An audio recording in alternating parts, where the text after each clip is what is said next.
I'm Feng Ding. I'm working in the IBS CMCM Center. CMCM represents the Center for Multidimensional Carbon Materials. Our center is in the Warsaw National Institute of Science and Technology, and I'm a group leader of our center. I'm leading a theoretical group. Okay, before joining CMCM, I was a professor in Hong Kong Polytechnic University. Actually, I was already tenured, and my life in Hong Kong actually is perfect. After a communication with Professor Roof, I have learned that IBS has strong support to the basic science. We have very good support for basic science. We also have pressure to do good science, and this made me a perfect. This create a perfect atmosphere for doing basic science. Actually, to be a scientist is very natural to me. I was studying natural science very well when I was actually like in high school, middle school. I found I was interested in discovering everything I don't know, and no any incident drive me to this direction. I think I was born for nature science, basic science. When I was in college, that is like about 30 years ago, okay, I have experience of using a personal PC at that time. That time, personal PC was very expensive. I remember the first PC is IBM PC. It has no hard disk, but at that time I just learned that its speed is 5 million times faster than our human brain. So I was very fascinated by this. I believe this kind of machine will help us a lot in the future. Now, as I know, the fastest supercomputer of the world is about a billion times faster than the PC of that time. Computing technology to understand a lot of things in natural science, and for example, we can understand all the materials in atomic level. That's very, very amazing. Yeah.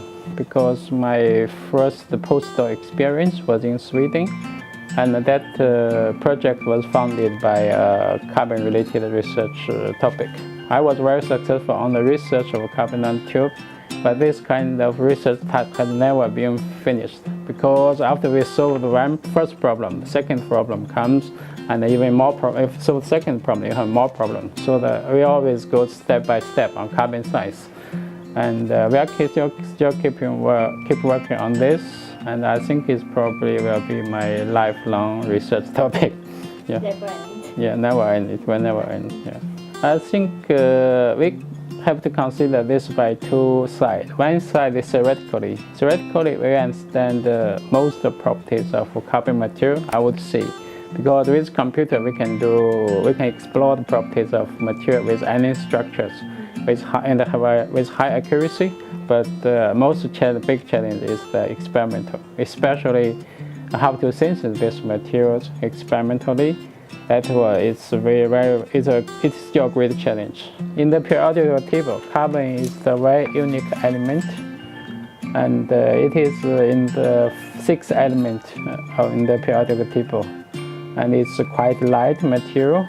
And the very important thing is the interaction between carbon atoms, extremely strong.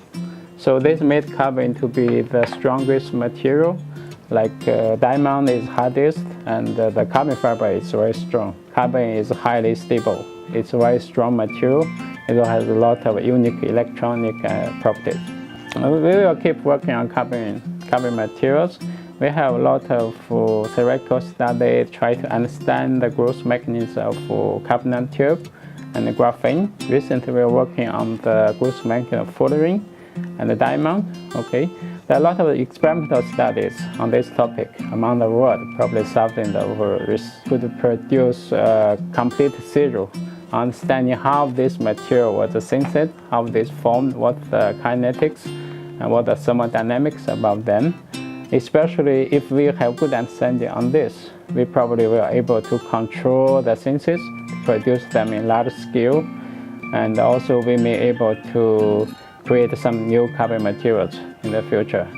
So somehow we'll make the old carbon material like diamond and the fullerene and the graphene to be cheaper and in higher quality. This will affect a lot of industry and even our life of the life of everyone.